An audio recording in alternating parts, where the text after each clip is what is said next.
Darwin অস্ট্রেলিয়ার দম্ভচূর্ণ করে বাংলাদেশের ইতিহাস। ব্যাটিং বোলিং নৈপুণ্যে অজিদের 9 উইকেটে হারালো টাইগাররা। ম্যাচ সেরা হাসান মাহমুদ জয়ের কৃতিত্ব পুরো দলকে দিলেন শান্ত। উচ্ছ্বাসে ভাসছেন সমর্থকরা। মাইটি অস্ট্রেলিয়া তারা কখনোই বাংলাদেশে ইনভাইট করতে চায় না, তো এই জয় দিয়ে বাংলাদেশ একটা কঠিন বার্তা দিল। বাংলাদেশ প্রতিটা সেশন বাই সেশন প্রত্যেকটাতেই কাইন্ড অফ উইনিং করছে, তো এই জিনিসটা মানে আনএক্সপেক্টেড ছিল, বাট ভালো লাগতেছে আর কি। তো আমরা অস্ট্রেলিয়ার মাঠে এসে ক্রাউডকে শান্ত করে দিয়েছি, অস্ট্রেলিয়ান ক্রাউডকে।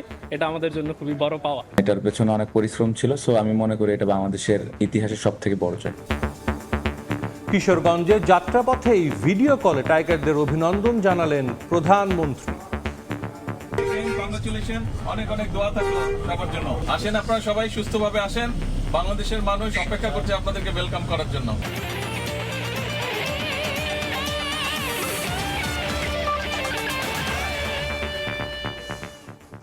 বিশ্বের নানা প্রান্তের খেলাধুলার খবর জানিয়ে দিব আমি সাজিদ মুস্তাহিদ। অস্ট্রেলিয়ার মাটিতে ঐতিহাসিক টেস্ট জিতল বাংলাদেশ। ডারউইনে লাল সবুজরা অসিদের হারিয়েছে একদিন হাতে রেখেই। এই টেস্টের পুরো 11 সেশনেই দাপট দেখিয়েছে সফররতরা। মিরাজের 5 উইকেটে দ্বিতীয় ইনিংসে অজিরা 284 রানে অল আউট হলে 57 রানের টার্গেট পায় শান্তরা। মাত্র 1 উইকেট হারিয়ে সেটা টপকে যায় বাংলাদেশ। 9 উইকেট নিয়ে ম্যাচ সেরা হয়েছেন হাসান মাহমুদ। ডারউইন থেকে তারেক হাসান শিমুলের ম্যাচ রিপোর্ট। যে মাটিতে খেলতে আসাই ছিল স্বপ্নপূরণ, যেখানে বারবার পড়তে হয়েছিল কঠিন পরীক্ষায়, সেখানেই টাইগাররা লিখল অমরত্বের ইতিহাস। যে অস্ট্রেলিয়াকে তাদের ঘরের মাঠে হারানো ছিল বহু দূরের স্বপ্ন, ডারউইনে সেই স্বপ্ন ধরা দিল বাস্তবে। বাংলাদেশের ক্রিকেট ইতিহাসে এ এক অবিস্মরণীয় জয়। তাই তো বাঁধ ভাঙা উল্লাস টাইগার শিবিরে। তৃতীয় দিনের শেষেই নির্ধারিত হয়ে গিয়েছিল ডারউইন টেস্টের ভাগ্য। চতুর্থ দিনটা ছিল আনুষ্ঠানিকতার। থিতু হয়ে যাওয়া ক্যামেরুন গ্রিন আর অ্যালেক্স ক্যারি কিছুটা প্রতিরোধের আভাস দেন, তবে সকালের সেশনটা দারুণভাবে কাজে লাগান টাইগার অধিনায়ক। এক প্রান্তে আক্রমণে রাখেন মিরাজকে, তিনি অবশ্য হতাশ করেননি। 30 রানে ক্যারিকে ফিরিয়ে স্বীকৃত ব্যাটারকে ফেরান ডানহাতি স্পিনার। তারপর অলরাউন্ডার ওয়েবস্টারকে বোল্ড করেন টাইগার বোলার, নিজের তৃতীয় শিকারে পরিণত করেন মিরাজ। এক প্রান্ত আগলে রাখেন গ্রিন, তুলে নেন 50, তবে সঙ্গ দিতে এসে অধিনায়ক প্যাট কামিংস ফিরে যান মিরাজের চতুর্থ শিকার হয়ে।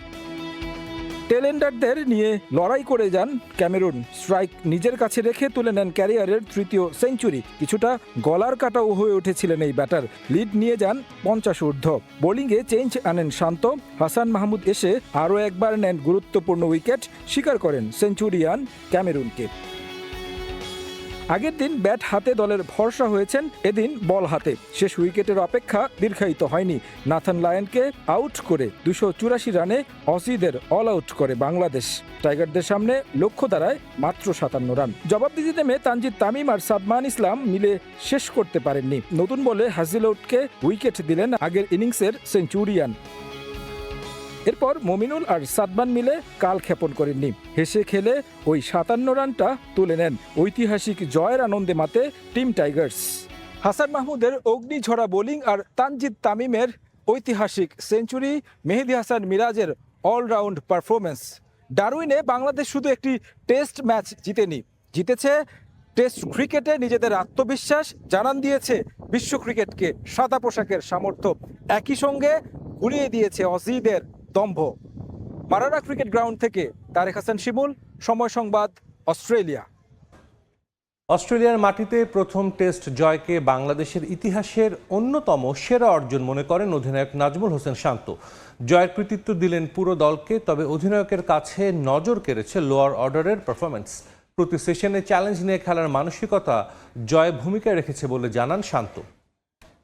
বাংলাদেশ ক্রিকেটের অল 3 ফরম্যাটস মিলে আমাদের অনেক বড় বড় জয় আছে, বাট আমি বলবো যে সোফার এটা সবথেকে বাংলাদেশের বড় একটা জয়, এবং এটার পেছনে অনেক পরিশ্রম ছিল, সো আমি মনে করি এটা বাংলাদেশের ইতিহাসের সবথেকে বড় জয়। 5 দিন ক্রিকেট খেলার প্ল্যান ছিল, এবং প্রত্যেকটা সেশন আমরা কত ভালো ক্রিকেট খেলতে পারি এই ধরনের প্ল্যান ছিল, বাট যেভাবে আমরা ডে 1 থেকে ডমিনেট করেছি এটা অবশ্যই গর্বের একটা ব্যাপার। এবং সবাই যেভাবে পরিশ্রম করেছে এবং যার যে রোলটা ছিল সবাই যেভাবে ওইটা পালন করেছে ওইটারই ফল আমরা পেয়েছি। আমার man of the match to be very honest Bangladesh team. আমার কাছে যদি সবকিছু আমি সাইডে রেখে একটা জিনিস মেনশন করি তাহলে আমি বলবো যে লোয়ার অর্ডারের ব্যাটসম্যানরা যেভাবে ব্যাটিং করেছে, হাসান, তাইজুল, তাসকিন, ইভেন এবাদত, সো ওই কন্ট্রিবিউশনটা খুব ইম্পর্টেন্ট ছিল দলের জন্য।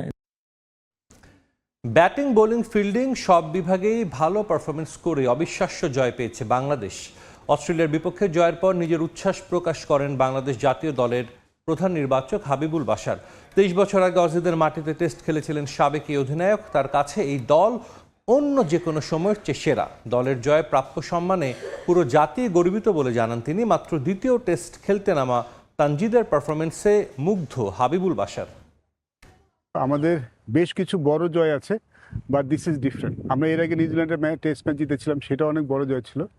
বাট অস্ট্রেলিয়াতে এসে যেটা ওইখানেও কঠিন, বাট এটা ডিফারেন্ট ছিল, ডিফারেন্ট বল গেম। আমার মনে হয় যে এই ম্যাচটা আমরা সব দিক দিয়ে ভালো খেলে জিতেছি। We batted well, we fielded well, we bowled well. এবং টেস্ট ম্যাচটা এমন ছিল যেখানে সবাইকে সাহায্য করেছে। এখানে ব্যাটসম্যান রান করেছে, স্পিনার উইকেট পেয়েছে, ফাস্ট বোলার উইকেট পেয়েছে। সব মিলিয়ে বলবো যে বাংলাদেশ আনবিলিভেবল, খুব ভালো খেলেছি আমরা। বাংলাদেশ টিম যে রেসপেক্টটা নিয়ে যাচ্ছে এখান থেকে, এটা বাংলাদেশ ক্রিকেটের জন্য এবং বাংলাদেশ ক্রিকেট যারা ফলো করে তাদের জন্য অনেক বড় ব্যাপার। আমি ওরা খেলার আগে দেখেছি, খেলার ধরনটা আমি জানি, আমি কনফিডেন্স 100% কনফিডেন্স ছিলাম ও লাল বলেও ভালো করবে। রিলিভড এই জন্য বলছি যে ও যদি ভালো না করতো তাহলে ও কিনা অনেক কথা হতো। এই মুহূর্তে অস্ট্রেলিয়া ডারউইনে আছেন রিপোর্টার তারেক হাসান শিমুল। সরাসরি যুক্ত হচ্ছি তার সঙ্গে। শিমুল, ঐতিহাসিক এক ম্যাচের সাক্ষী হলেন।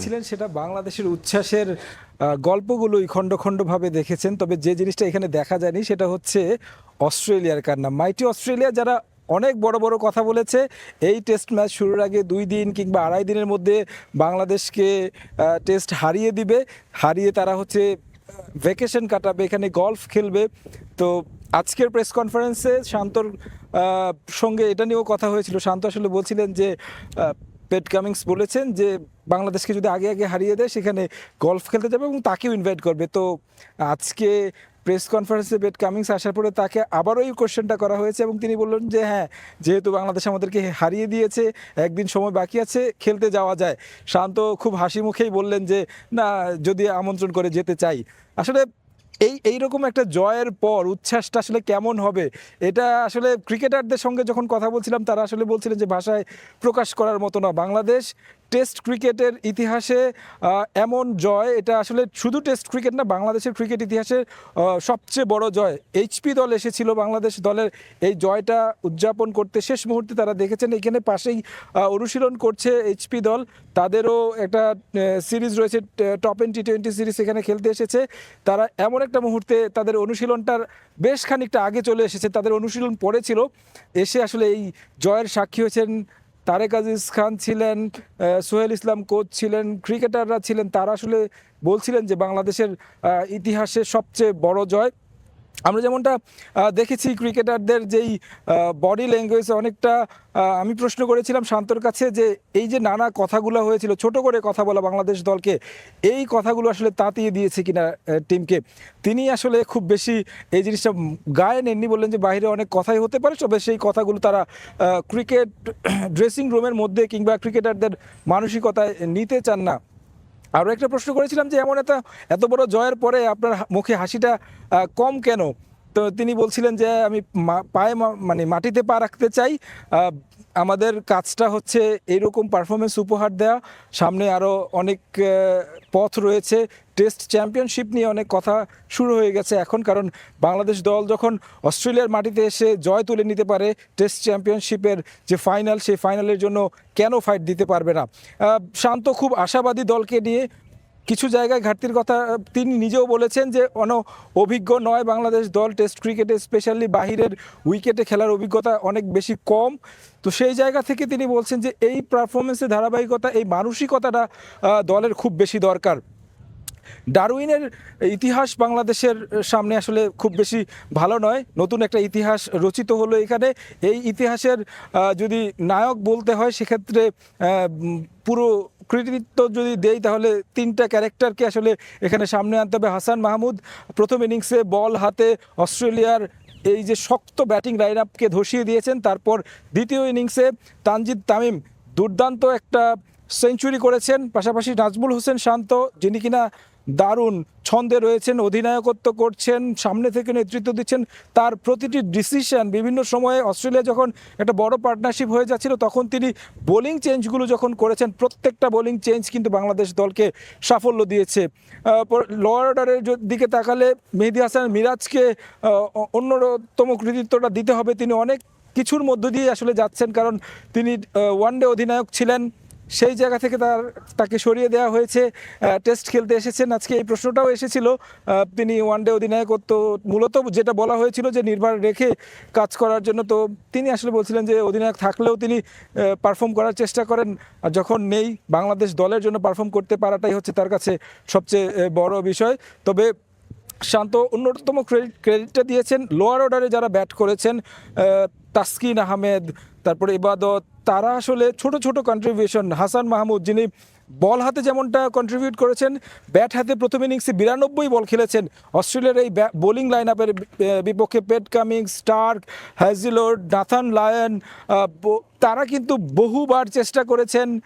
ইভেন প্যাট কামিংস শেষ পর্যন্ত না পেরে আসলে ট্রাভিস হেডকে পর্যন্ত বোলিংয়ে নিয়ে এসেছিলেন, কিন্তু এই যে হাসান মাহমুদের প্রতিরোধটা কিন্তু ঠিকই বলবৎ ছিল। তাও টোটাল একটা টিম পারফরমেন্স, এবং এই টিম পারফরমেন্সের পরে হাবিবুল বাশারও বলেছিলেন যে এই দলটা আসলে তারা চায় টেস্ট ক্রিকেটের যেই বর্তমান সময়ে অর্থাৎ আধুনিকভাবে যে টেস্ট ক্রিকেটের পথ চলা, সেই পথ চলায় তারা গা ভাসিয়ে চলতে চায়, একটু অ্যাটাকিং ক্রিকেট খেলতে চায়।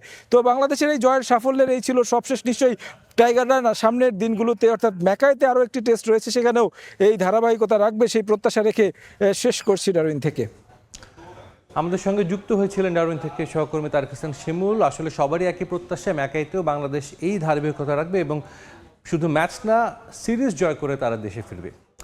অস্ট্রেলিয়ার বিপক্ষে অবিস্মরণীয় জয়ে বাংলাদেশ দলকে অভিনন্দন জানিয়েছেন প্রধানমন্ত্রী তারেক রহমান। কিশোরগঞ্জে যাত্রাপথে ভিডিও কলে টাইগারদের অভিনন্দন জানান তিনি। এ সময় ক্রিকেটারদের স্বাস্থ্যের খোঁজ খবর নেন সরকার প্রধান। বাংলাদেশের সাধারণ মানুষ ক্রিকেটারদের বরণ করে নেয়ার অপেক্ষায় বলেও জানান প্রধানমন্ত্রী। এ সময় ভিডিও কলে যুক্ত ছিলেন বিসিবি সভাপতি তামিম ইকবাল। বাংলাদেশে অপেক্ষা করছি আপনাদেরকে ওয়েলকাম করার জন্য। সবার শরীর ভালো আছে তো? সবাই ইন গুড হেলথ? একটু হবে, হ্যাঁ স্বাভাবিক। গরম কেমন ওখানে?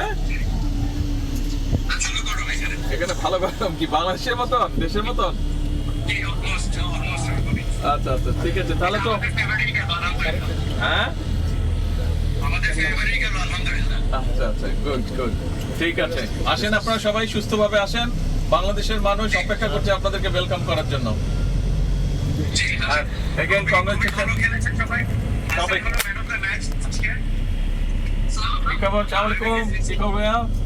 Everything okay? আচ্ছা, হ্যাঁ আমি আছি আলহামদুলিল্লাহ ভালো। আমি আছি আলহামদুলিল্লাহ ভালো।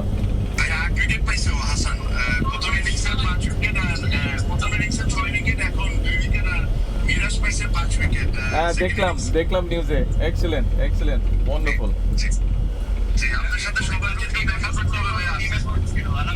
হ্যাঁ আলহামদুলিল্লাহ। আমাদের সবচেয়ে ইয়াংস্টার বগুড়ার।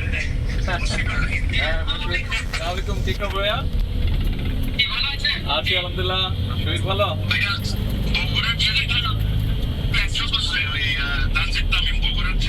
বগুড়ার না, ও বাংলাদেশের ছেলে। ও বগুড়ার না, বাংলাদেশের ছেলে। He represents Bangladesh, not Bogura. ঠিক আছে, ওকে। আসলে ইনশাআল্লাহ দেখা হবে। Again, congratulations. অনেক অনেক দোয়া থাকলো সবার জন্য।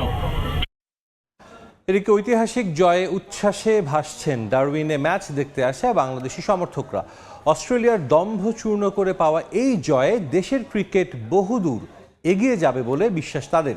শুধু তাই নয়, এরপর অজিরা আরও বেশি টেস্ট খেলতে বাংলাদেশকে আমন্ত্রণ জানাবে বলেও প্রত্যাশা করেন ভক্তরা। তবে এর জন্য বাংলাদেশের পারফরমেন্সের ধারাবাহিকতা রাখা জরুরি বলেও মত তাদের। এবার আর কোনো মন খারাপের গল্প নয় ভক্তদের। যে গুটি কয়েক দর্শক এই ম্যাচের সাক্ষী হতে স্টেডিয়ামে এসেছিলেন তারা হয়তো কল্পনাও করেননি ডারউইনে এমন এক ঐতিহাসিক উপলক্ষ তৈরি করবে বাংলাদেশ। অপ্রত্যাশিত জয়ে অনেকটা বাকরুদ্ধ হয়ে যাওয়ার মতোই ঘটনা বটে। প্রায় 2 যুগ পর অস্ট্রেলিয়ান মাটিতে লাল সবুজ। কেন লম্বা সময় সেখানে খেলার আমন্ত্রণ পায়নি বাংলাদেশ তার কারণটাও স্পষ্ট, সবারই জানা। এমনকি এই টেস্ট শুরুর আগে দম্ভ নিয়ে 3 দিনেই ম্যাচ শেষ করার কথাও শুনিয়েছিলেন মিচেল স্টার্ক। তাই এই রেজাল্ট ভক্তদের কাছে অজিদের মুখে ঝামা ঘষে দেওয়ার মতোই। ঐতিহাসিক জয় বাংলাদেশ ক্রিকেটের জন্য, এবং আমি বিশ্বাস করি যে এটা বাংলাদেশ ক্রিকেটকে অনেক দূর আগে নিয়ে যাবে। বিশেষ করে দেখেন মাইটি অস্ট্রেলিয়া, তারা কখনোই বাংলাদেশে ইনভাইট করতে চায় না। তো এই জয় দিয়ে বাংলাদেশ একটা কঠিন বার্তা দিল। বাংলাদেশ প্রতিটা সেশন বাই সেশন প্রত্যেকটাতেই কাইন্ড অফ উইনিং করছে। তো এই জিনিসটা মানে আনএক্সপেক্টেড ছিল, বাট ভালো লাগতেছে আর কি এর জন্য আর কি। তো আমি চাচ্ছি যে বাংলাদেশ ভবিষ্যতে এটা ধরে রাখুক। প্যাট কামিন্স বলেছিল যে ক্রাউডকে শান্ত করার চেয়ে বড় সুখ আর কিছু হতে পারে না, কিন্তু আমরা অস্ট্রেলিয়ার মাঠে এসে ক্রাউডকে শান্ত করে দিয়েছি, অস্ট্রেলিয়ান ক্রাউডকে। এটা আমাদের জন্য খুবই বড় পাওয়া। ক্রিকেট অস্ট্রেলিয়াও ভেবেছিল ম্যাচটা শেষ হবে নির্ধারিত সময়ের আগে। তাদের ভাবনাই ঠিক, কিন্তু পাশার দান উল্টে দিয়ে ম্যাচের রেজাল্ট নিজেদের পক্ষে এনেছেন নাজমুল হোসেন শান্তরা, যাতে বেশ অবাক হয়েছেন অস্ট্রেলিয়ার সমর্থকরাও। হতাশ হলেও এমন জয়ে বাংলাদেশের কৃতিত্ব দিতে কার্পণ্য নেই তাদের। ক্রিকেট এমনই, দিন শেষে যে ভালো খেলবে ফলাফল তার পক্ষে যাবে, এটা আমার জন্য নিঃসন্দেহে হতাশা। কারণ আমি এখানে এসেছিলাম অস্ট্রেলিয়ার জয় দেখতে। যাই হোক, বাংলাদেশকে আমার সাধুবাদ, কারণ তারা যোগ্য দল হিসেবেই এই ম্যাচ জিতেছে। আশা করছি পরের ম্যাচ আরো প্রতিদ্বন্দ্বিতাপূর্ণ হবে। এমন একটা জয়ের পর দ্বিতীয় টেস্ট নিয়ে প্রত্যাশা বেড়েছে সবার, বেড়েছে ভক্তদেরও। সেই চ্যালেঞ্জ নিয়ে আত্মবিশ্বাসী বাংলাদেশ সিরিজ নিয়েই ফিরবে দেশে, এমনটাই প্রত্যাশা ভক্তদের। এস এম ইকবাল, সময় সংবাদ। ফিফা আসিয়ান কাপে খেললে সাফের আগে সেরা প্রস্তুতি হবে বলে মনে করেন বাংলাদেশ কোচ থমাস ডুলি। আসিয়ানের শক্তিশালী প্রতিপক্ষের বিপক্ষে খেলে শিষ্যদের আত্মবিশ্বাস বাড়াতে চান তিনি। তবে বাংলাদেশ ফুটবল লিগ শুরু হওয়া নিয়ে রয়েছে ধোঁয়াশা। ফুটবলারদের ক্যাম্পে পাওয়ার ক্ষেত্রে প্রস্তুতিতে অনিশ্চয়তা দেখছেন কোচ ডুলি। বাংলাদেশ ফুটবল ফেডারেশনের সামনে যেন মেঘ না চাইতেই জল পাওয়ার মতো পরিস্থিতি। আসন্ন সেপ্টেম্বরের ফিফা উইন্ডোতে কষ্ট করে দল খুঁজে বের করার বিপরীতে ফিফা এশিয়ান কাপের মতো বড় টুর্নামেন্ট ফেডারেশনের দুয়ারে কড়া নাড়ছে। সেপ্টেম্বর উইন্ডো বাংলাদেশ ফুটবলের জন্য খুবই গুরুত্বপূর্ণ।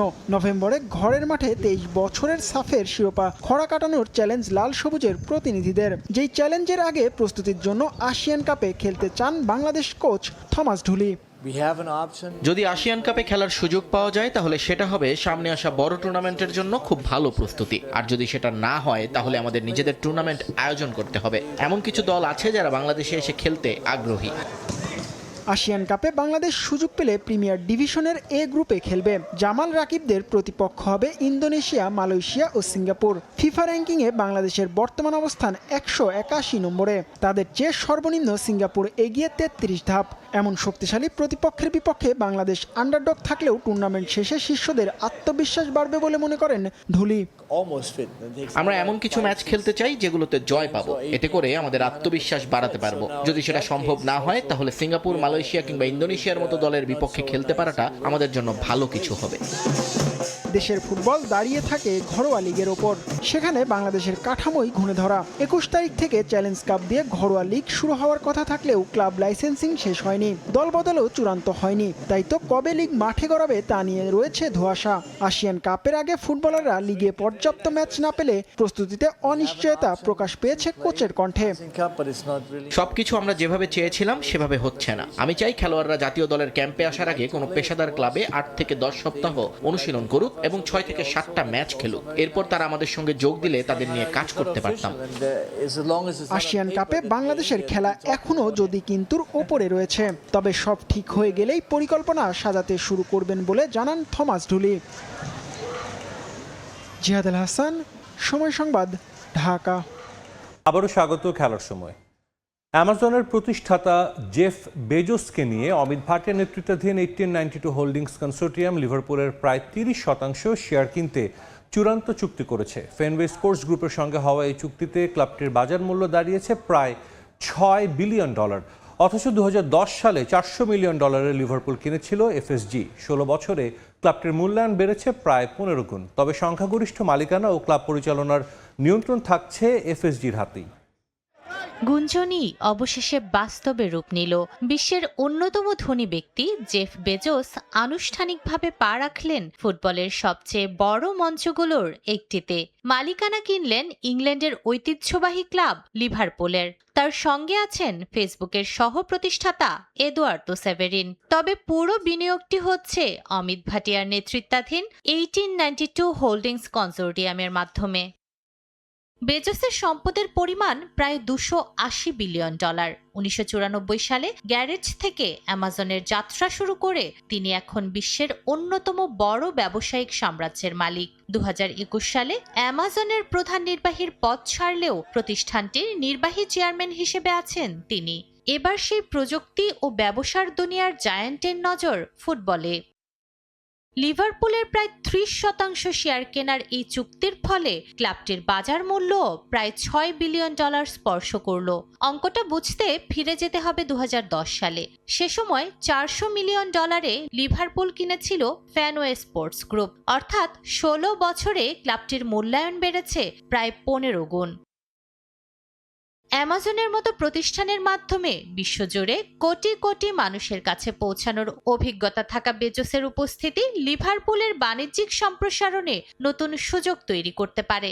বিশেষ করে যুক্তরাষ্ট্র সহ বিশ্বের বড় বাজারগুলোতে ক্লাবটির ব্র্যান্ড আরও শক্তিশালী করার সম্ভাবনা দেখছেন সংশ্লিষ্টরা। তবে প্রায় 30% শেয়ার নতুন কনসোর্টিয়ামের হাতে গেলেও সংখ্যাগরিষ্ঠ মালিকানা এবং ক্লাব পরিচালনার নিয়ন্ত্রণ থাকছে এফএসজির কাছে। এমনকি বেজোস নিজেও লিভারপুলের বোর্ডে থাকছেন না। কনসোর্টিয়ামের পক্ষ থেকে অমিত ভাটিয়া হবেন ক্লাবটির ভাইস চেয়ারম্যান। অ্যামাজন থেকে লিভারপুল, জেফ বেজোসের ব্যবসায়িক সাম্রাজ্যের পরিধি এবার ছুঁল ফুটবলকেও। প্রায় 30% শেয়ারের এই বিনিয়োগে নিয়ন্ত্রণ না বদলালেও বদলে যেতে পারে লিভারপুলের ব্যবসার পরিধি। এখন দেখার বিষয় বেজোসের এই ফুটবল অধ্যায় অ্যানফিল্ডকে কতটা নতুন উচ্চতায় নিয়ে যায়। নূরে জান্নাত, সময় সংবাদ। অবশেষে বার্সেলোনা ছেড়েই দিলেন ফেরান তোরেস। আনুষ্ঠানিকভাবে প্যারিস সেন্ট জার্মেইতে যোগ দিলেন বিশ্বকাপ জয়ী স্প্যানিশ ফরওয়ার্ড। ফরাসি ক্লাবটির সঙ্গে 2031 সাল পর্যন্ত 5 বছরের চুক্তি সই করেছেন তোরেস। ট্রান্সফার ফি হিসেবে পিএসজিকে গুনতে হয়েছে €50 মিলিয়ন। স্পেন জাতীয় দলের সাবেক কোচ লুই এনরিকের অধীনে ফের প্যারিসিয়ানদের হয়ে মাঠে নামতে মুখিয়ে আছেন তোরেস। প্যারিস সেন্ট জার্মেইয়ের পৈসি ট্রেনিং গ্রাউন্ডের বাতাসে এখন নতুন শিহরণ। বিশ্বজয়ের নায়ক এখন প্যারিসের মাঠে। ট্রফি জয়ের ক্ষুধা আর ক্লাবকে ইউরোপের চূড়ায় পৌঁছানোর অদম্য বাসনা নিয়ে বার্সেলোনা ছেড়ে পিএসজির তাঁবুতে ডেরা বেঁধেছেন স্প্যানিশ ফরওয়ার্ড ফেরান টরেস।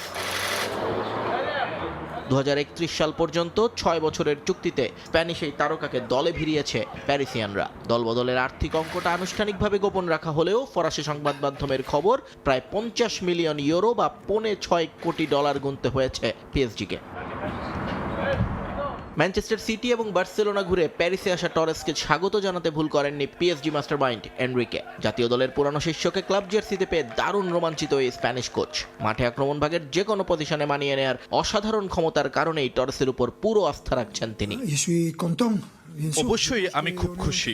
আমার মনে হয় আমাদের দল আরো শক্তিশালী হলো। ফেরান আন্তর্জাতিক মানের একজন খেলোয়াড় যাকে আমি খুব ভালোভাবেই চিনি। আমাদের চাহিদা এবং কৌশলের সঙ্গে সে দারুণভাবেই মানানসই, কারণ আক্রমণের যে কোনো পজিশনে খেলার মতো দারুণ দক্ষতা তার রয়েছে। গেল মৌসুমে বার্সেলোনাকে লা লিগার ট্রফি ধরে রাখার লড়াইয়ে 49 ম্যাচে 21 গোল আর 3 অ্যাসিস্টে নিজের সামর্থ্যের জানান দিয়েছিলেন টরেস। আর বিশ্বকাপ ফাইনালে তার করা গোলটা তো এখনো জলে স্মৃতির মানসপটে। তবে নতুন শহরে পা রেখে কোনো ব্যক্তিগত রেকর্ডের পেছনে ছুটতে চান না তিনি। কঠোর পরিশ্রম আর সতীর্থদের সঙ্গে দলীয় ঐক্য ধরে রেখে ক্লাবকে আরও উঁচুতে নিয়ে যাওয়াই এখন তার একমাত্র ধ্যান জ্ঞান। আমি বলবো আমি একজন কঠোর পরিশ্রমী খেলোয়াড় যে সতীর্থদের জন্য মাঠে দৌড়াতে ভালোবাসে, কারণ শেষ পর্যন্ত আপনি যখন দলের জন্য জন্য দৌড়াবেন, তারাও আপনাকে সেই সম্মান ফিরিয়ে দেবে। এটি একটি দলগত খেলা, তাই আমি সবার সঙ্গে মিলে কাজ করাটাই বেশি পছন্দ করি। আর এর পাশাপাশি যদি গোল ও অ্যাসিস্ট দিয়ে অবদান রাখতে পারি তবে তো আরো ভালো। মার্কুইনহোস, দেম্বেলে আর হাকিমিদের সঙ্গে এক সারিতে দাঁড়িয়ে অনুশীলনে ইতিমধ্যেই ঘাম ঝরাতে শুরু করেছেন টরেস। এনরিকের ক্ষুরোধার কৌশল আর টরেসের গোল করার অদম্য তাড়না, এই দুইয়ের সমন্বয়ে পিএসজিকে এখন কোথায় নিয়ে যায় সেটাই দেখার বিষয়। নিয়ন মোহাইমিন, সময় সংবাদ। আবারও স্বাগত খেলার সময়। টটেনহ্যাম ছেড়ে নতুন ঠিকানা অ্যাটলেটিকো মাদ্রিদে ক্রিস্টিয়ান রোমেরো। বিশ্বকাপ জয়ী এই আর্জেন্টিন ডিফেন্ডারের সঙ্গে 2031 সাল পর্যন্ত চুক্তি করেছে স্প্যানিশ ক্লাবটি। টটেনহ্যামে 5 বছরের পথ চলা শেষে এবার নতুন চ্যালেঞ্জ ক্রিস্টিয়ান রোমেরোর সামনে। আর্জেন্টিনা ডিফেন্ডারকে দলে ভিড়িয়ে 2031 সালের জুন পর্যন্ত চুক্তি করেছে অ্যাটলেটিকো মাদ্রিদ। 2021 সালে টটেনহ্যামে যোগ দেওয়ার পর ক্লাবটির হয়ে খেলেছেন 156 ম্যাচ। শুধু রক্ষণ সামলানো নয়, দলের নেতৃত্ব দিয়েছেন রোমেরো। গত মৌসুমে টটেনহ্যামের অধিনায়কত্ব ছিল তার কাঁধে। 2024-25 মৌসুমে টটেনহ্যামের ইউরোপা লিগ জয়ে গুরুত্বপূর্ণ ভূমিকা রাখেন এই সেন্টার ব্যাক। ওই আসরে হন সেরা খেলোয়াড়। দলবদলের আনুষ্ঠানিক ফি জানায়নি কোনো ক্লাবই, তবে ব্রিটিশ সংবাদ মাধ্যমের হিসেবে প্রায় 34.2 মিলিয়ন পাউন্ডে হয়েছে এই ট্রান্সফার।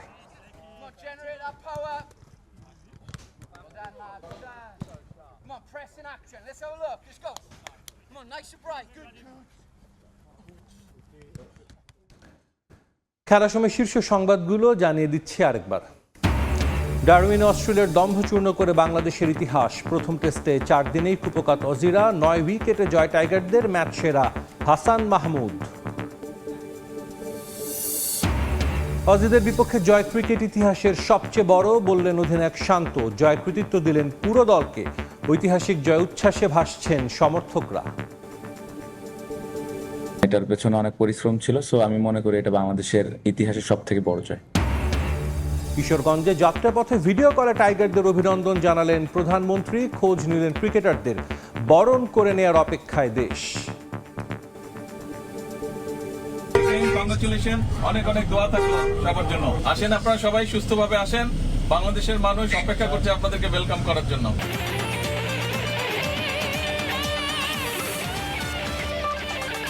এই ছিল খেলার সময়ের এখনকার আয়োজনে। এরপর দুপুরের সময় সঙ্গে নিয়ে থাকবেন মনির হোসেন। ধন্যবাদ সাজিদ আপনাকে। দুপুরের সময় নিয়ে আসছে কিছুক্ষণ পর, সঙ্গেই থাকুন সময়।